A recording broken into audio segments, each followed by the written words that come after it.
Hi, this is Matt. This is Mental Model Monday number 6. Today we're going to talk about congruency. Congruency is a math term where you can translate one object and it exactly matches up with another object once you do that. And how this applies to systems or to your own system of your life and who you are is that there might be this concept of an ideal system, and then there's this concept of the actual system.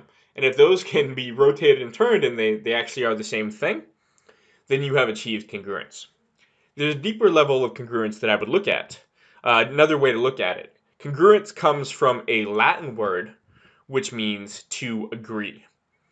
And I think if you look at congruence from the perspective of all parts of a system agreeing on different levels, then you can start to get a deeper understanding of what it is. And from that perspective, congruence can be contrasted with friction, which is when parts of a system do not agree and are actually rubbing against each other and draining energy from the system.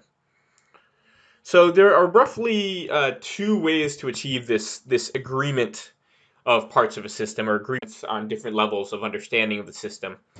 One way would be what I call masculine congruency, and that might trigger you. So you can change that word. That could be yang or something. But what that is a congruency that's kind of like an arrow. It's got a goal. It's got focused movement in a single direction.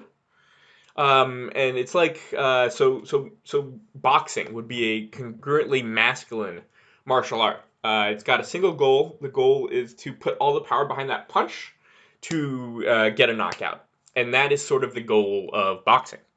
And so the system is aligned towards a direction, and it stays coherent by blasting through everything in that direction and getting to its goal. There's another type of congruency which a system could achieve, which is more of a feminine congruency. So whereas masculine congruency would be like an arrow, feminine congruency would be like water. Whereas masculine congruency would be like boxing, getting all your power behind a punch. Aikido would be more the feminine congruency, where you're taking whatever is thrown at you and you're coming back to your natural state. So it's more about adaptability, and it's more about an adaptable stillness than it is about a focused direction. And I think all systems exist on a spectrum here, and all people exist on a spectrum here of preferences of one or the other. Um, so I don't think every system is purely about going direction. I don't think every system is purely about adaptability. I think they're in the middle, and understanding and finding that balance is really important. In addition to this dichotomy of the masculine versus the feminine congruency, we can also talk about congruency at different abstraction levels of the system, or different perceptual positions, as NLP describes them. So the first person is from the perspective of the system itself. If you are a system, do you feel like you're going in the same direction?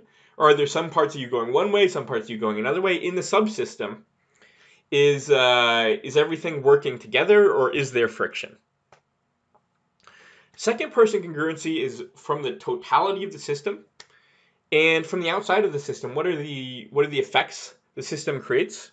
Are those all congruent?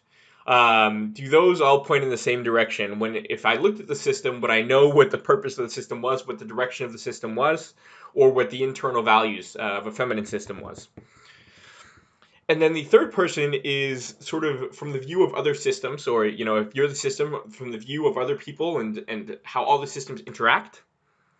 Is that aligned? Do those all mesh together in a way that comes back to this internal alignment, what the goal of the actual system is? So to give an example of this, I want to talk about recursive congruence levels. I'm going to talk about congruence in an individual and how that might propagate up and recurse along this first person, second person, third person congruency. So the first person congruency is within you. Do you have a sense of purpose? This would be more of a masculine congruency. Do you have a sense of purpose? Are you going towards that direction? Are there parts of you that are pulling you away from that direction? Do you procrastinate? Do you have parts of you that get nervous or don't do things that are going towards that purpose? That would be an incongruency. If you're congruent, all parts of you are going towards that purpose. Now, the second person congruency is when you begin to use this first person congruency to do things in the world. Maybe you go ahead and get a job that fulfills that purpose, that brings you towards that direction. And that job is actually expressing this first person, is actually expressing who you are in the world, and it's amplifying those effects, making them bigger. And as you get that job and you meet other people in that job, you're able to express who you are to them. And you attract the people who are able to express themselves to you and mesh that into something that fits. Your personalities align, you're both expressing who you are, and you create synergy, something bigger than yourself. You create some sort of friend group. Now, that friend group can be seen as a system in itself. It's its own entity. And that entity might have some incongruency, might have some friction. Eliminating that creates back to the first person congruency. Now, as that friend group maybe creates a company out in the world, you have second person congruency. That friend group is now doing things out in the world that express what that entity as itself is. And as that company were to say, do marketing and attract more employees and more users, this creates a whole new system, a whole new entity, which might again have first person congruency. So I think looking at that and understanding that the congruency you have at the first stage is going to propagate up through a social movement or through meta systems is really important, because systems, as they get more complex, they always lose congruence.